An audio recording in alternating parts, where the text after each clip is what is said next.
Welcome to NFL Live. We're counting down to divisional weekend, and all of these playoff matchups is going to be quite the weekend. We got news on Matthew Stafford's finger injury, a breakdown of the Niners offense that you do not want to miss. We'll get to all that, don't worry. But first, a developing story in New York. John Harbaugh meeting today with the New York Giants. This is Harbaugh's first in-person visit to a team's training facility, according to Adam Schefter and our Giants reporter, Jordan Renan. And look, we're lucky today. We got Jordan Renan in studio with us, along with Dan and Hawk. So we go right to you, Jordan. Fill us in on this meeting with Harbaugh and the Giants, and what Harbaugh's looking for in a landing spot, because it does feel like he's going to get to dictate a lot of this. Yeah, that's the thing. It's almost like John Harbaugh is vetting the teams instead of usually it's the teams get to vet the coach. But when you have a resume and you have enough cachet like John Harbaugh has, it's kind of the other way around. Now, the Giants have serious interest in John Harbaugh. They get first crack at him here to bring him in and meet with him in person. They already sent owner Chris Mara there over the weekend, had dinner with him, or lunch, I think it was actually. Now he gets to see the whole facility and meet other people in ownership, face-to-face with general manager Joe Schoen, which is a key piece of this as well. And then when you talk to people now, from what I understand, is that John Harbaugh is still likely to take other visits. Yeah. At this point, at last check, he's still likely to take other visits. The Giants would like to close this out, but the Giants might want it, but it's not always all their desire. Now, what I heard John Harbaugh is looking for in a team, aside from ownership, which is an obvious thing, an organizational structure, right? A solid quarterback, right? They have that. Okay, the Giants might fulfill that. Draft capital. The Giants picked 5th overall in this year's draft. Then you're talking about cap space and financial flexibility, right? That means you can add pieces, free agents, namely, and really fill out the roster so that it can meet what you're looking for in building a team. Yeah, and I think for the Giants and Harbaugh, it makes a lot of sense for those reasons. They have a quarterback. And I think even when you look at the options that Harbaugh, I'm sure, is going to consider, meet with, talk to, he just feels like the CEO leadership that has done well in the Giants organization. Think of Tom Coughlin. Now, different coaching styles, absolutely, but this is a guy that is going to be like the absolute figurehead. And when you talk about personnel and you talk about coaching and you talk about the locker room, that's one thing John Harbaugh is really good at. If he has the coaches in place, which I have no doubt he will be able to get them and also attract them to New York. Yeah, Jordan, 2 questions. Number one, you said the Giants would like to close this out today. So you mean to tell me, at least in your opinion, that they would prefer to have Harbaugh? That would be by far the number. I think that would be, yes, my understanding. They would like to hire him today. People said that would be their choices, and that's why they're going full court press. Their owners went to his house the other day that they would like to have John Harbaugh. Okay, second question. Not all their desire, though, right? It's a two-way street. Sure, yeah, but if it was up to them, it would get done today. Second question, you mentioned Harbaugh desiring organizational structure. What is your knowledge on him and the general manager and Joe Schoen being tied together? Because right now that would imply to me there is not necessarily organizational structure. Yeah, that's the one thing. I mean, we'll have to wait. That's a wait and see. Yeah. I think that was okay. We're going to get to that today. I don't know where that's at going into this. Yeah. My understanding is it wasn't a problem. There wasn't anything there that was a problem. Okay. We'll see. Maybe that changes here. Who knows? I have one more quick question, Dan, before you go. Do we have any indication that Harbaugh would meet with Jackson Dart? Like, is Dart even in town? Do you know if that would happen? Not sure about that. When we asked Joe Schoen, when he talked at the end of the season if Jackson Dart was going to be part of this head coaching conversation, he pretty much, in the nicest way possible, said not really. Yeah. He's a rookie quarterback in the NFL. Like, maybe it's different if it's Lamar Jackson, but Jackson we'll get Dart. To that because he will be. On that point, though, like less from the Giants side of including Jackson Dart, but for Harbaugh, like if they start to meet those other demands, he might want to have a conversation with Jackson Dart and see, okay, is this a guy? Maybe that did happen. I'm not saying it didn't. Sure, I don't know specifically if it did. Of course. I know he did study or look into the quarterbacks. And when we say quality quarterbacks, the 3 top teams of interest that I was told are the Giants, the Titans, and the Falcons. Young quarterbacks. So 2 of them are the two young quarterbacks from last year. The other one is Michael Penix. A little different situation. I think with the Giants and Coach Harbaugh, I would say this. Harbaugh is obviously a great coach. And I think that one of the things that has to be at least conversations in these meetings, not only for Harbaugh, but I really think for all these coaches, is who is your offensive and defensive coordinator? You could come in and meet with me if I'm the Mara family, and you could give me all the slogans, and then this is the way we're going to do it, and it all sounds great. All the coaches say the same things, right? I want to know because, yes, the impact of that coach on Jackson Dart is going to determine if you're a good coach here and if we actually win. So if you're John Harbaugh, are you bringing Greg Roman? Because that who's his offensive coordinator for a long time, who just got released by the Chargers? Are you bringing Todd Monken, who's been the guy for the past couple seasons in Baltimore? Well, I want to know what guy. Not give me a list. Who is the coach that you have committed to go with you? I'd also say this. Who's the defensive coordinator? Because I think Zach Gore is a good coach, but there's been, in the 2 seasons he was the DC, last year and this year, there's been 2 different stretches where they've been terrible on defense in Baltimore.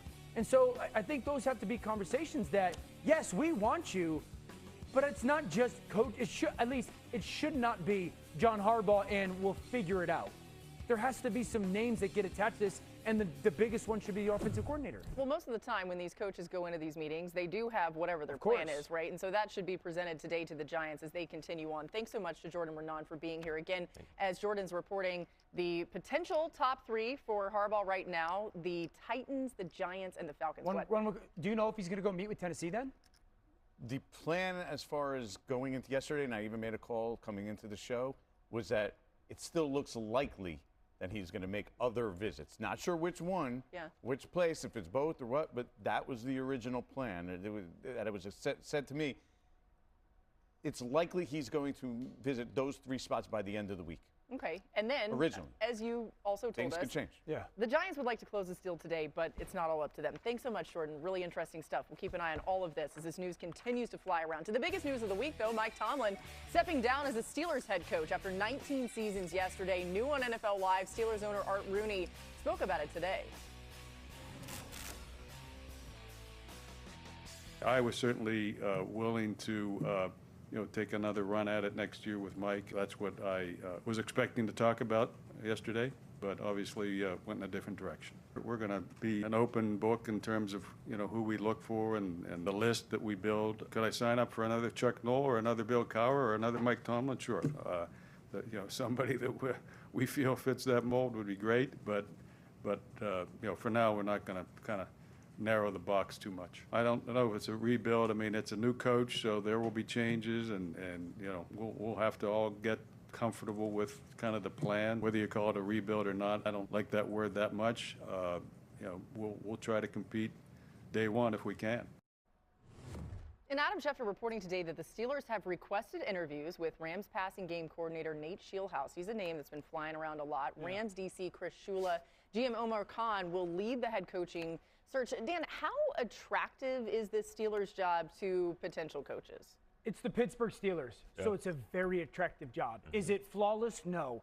Are there expiring contracts or older players that are very expensive that you're going to have to make decisions on? Of course. It's still the Pittsburgh Steelers. It's one of the founding organizations in the NFL.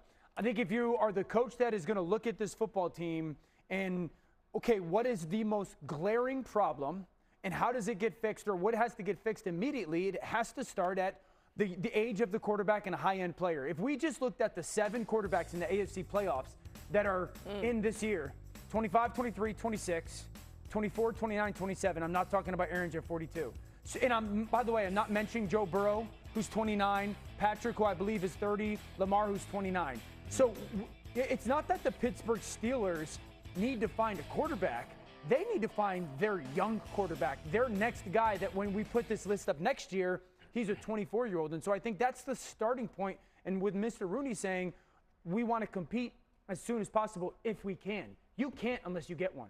That's just a point-blank period. I don't care what logo you have or what team name you go by. If you don't have a young star quarterback, you have no shot in that conference. There's way too many good ones, not only now, but for the next decade.